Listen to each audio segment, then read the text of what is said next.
Shalom, saudara yang dikasihi Tuhan. Apa kabar saudara?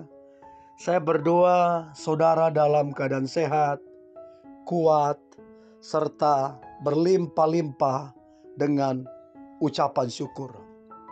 Firman Tuhan datang kepada kita hari ini, kuasailah dirimu. Sebelumnya, marilah kita berdoa. Tuhan Yesus yang baik, terima kasih buat anugerah-Mu. Terima kasih buat kasih-Mu.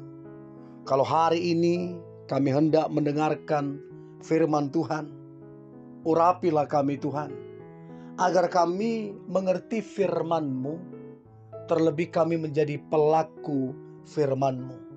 Kami percaya firman ini akan menguatkan kami, memberkati kami, sehingga hidup kami menjadi berkat. Di dalam nama Tuhan Yesus, kami dengarkan firman-Mu. Haleluya, amin. Kuasailah dirimu. 1 Petrus 4 ayatnya yang ke-7. 1 Petrus 4 ayatnya yang ke-7. Kesudahan segala sesuatu sudah dekat. Karena itu kuasailah dirimu dan jadilah tenang supaya kamu dapat berdoa. Sekali lagi saudara, kesudahan segala sesuatu sudah dekat. Karena itu kuasailah dirimu dan jadilah tenang supaya kamu dapat berdoa. Saudara, kalau kita memperhatikan, saya tidak tahu apakah saudara pernah berkunjung ke penjara, ke rutan. Saya beberapa kali berkunjung ke sana. Saya mendengar, bahkan bercerita dengan beberapa orang di dalamnya. Apa alasan kenapa mereka ada di rutan ataupun penjara tersebut? Ada yang berkata karena emosi. Dia memukul orang lain, menghilangkan nyawa orang lain karena emosi. Karena saking emosi, dia tidak dapat menguasai dirinya. Dia silap mata dan berujung penjara. Kita perlu juga merenungkan, mungkin di masa lalu kita, atau mungkin baru saja kita emosi dan kita tidak menguasai diri kita, dan kita menyesal kita melakukan hal yang sifatnya konyol, yang sifatnya merugikan. Saudara yang dikasihi Tuhan, 1 Tesalonika 5 ayat yang ke-15 dikatakan begini, perhatikanlah supaya jangan ada orang yang membalas jahat dengan jahat, tetapi usahakanlah senantiasa yang baik terhadap kamu masing-masing dan terhadap semua orang.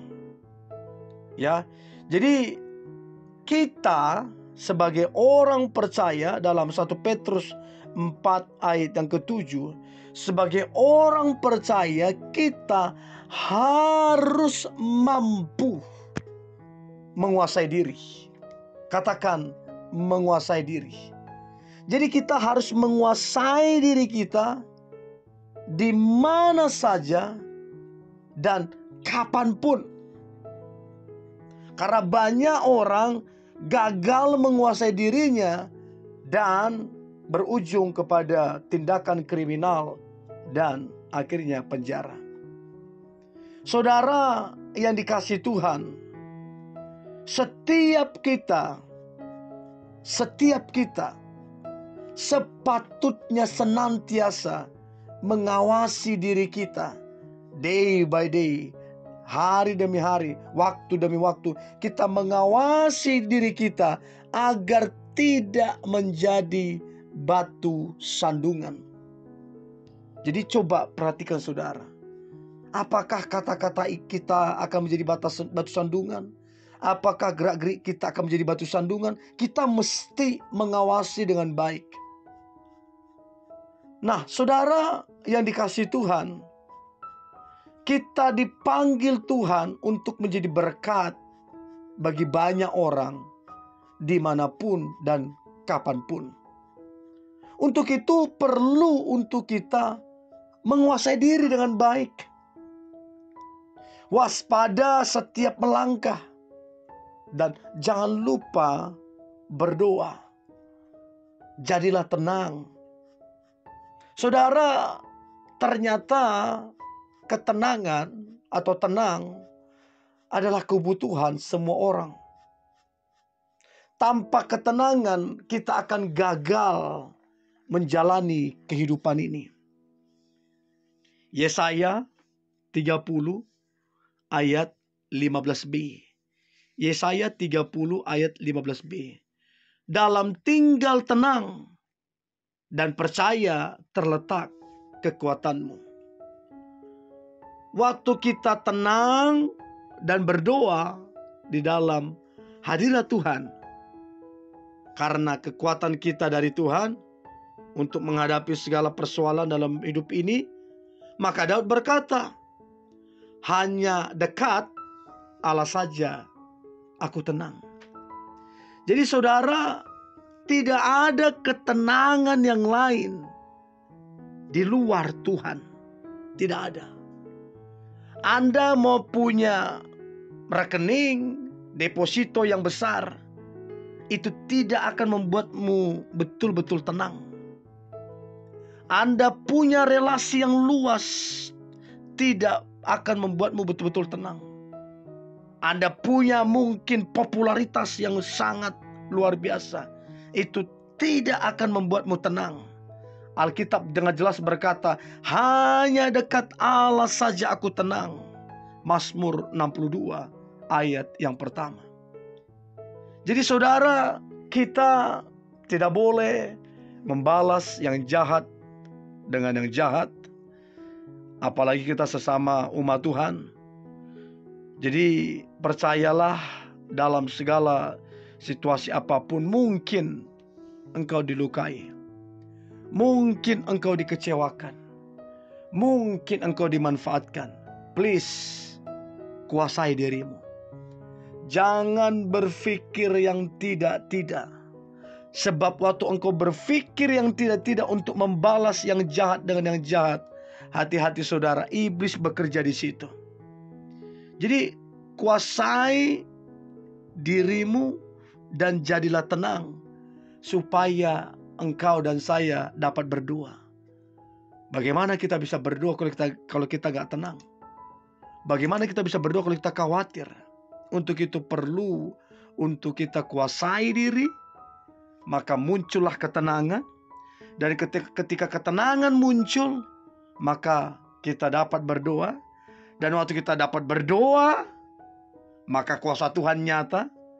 Dan kuasa Tuhan dinyatakan, ada berkat, ada pertolongan, dan ada kemenangan di situ. So, saudara yang dikasihi Tuhan, apapun keadaanmu, apapun situasimu, apapun yang sedang kamu alami, kuasai dirimu. Dan percayalah, waktu engkau tenang, engkau akan melihat tangan Tuhan bekerja.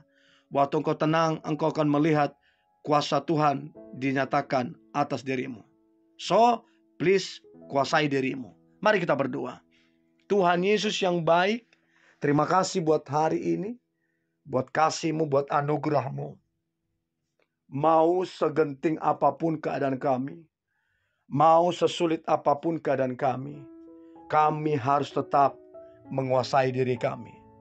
Sebab memang dengan tenanglah kami bisa berdoa. Kalau kami mau tenang, kami harus kuasai diri. Kalau kami mau bisa berdoa, kami harus tenang. Jadi menguasai diri, tenang, berdoa, kuasa Tuhan dinyatakan. Berkati umat-Mu Tuhan, biarlah mereka tetap menguasai diri, tetap tenang, sehingga mereka dapat berdoa dan kuasa Tuhan dinyatakan atas mereka. Dan seluruh umat-Mu yang mendengarkan ini, mereka pasti diberkati Tuhan. Dalam nama Tuhan Yesus, kami berdoa dan mengucap syukur. Haleluya. Amin.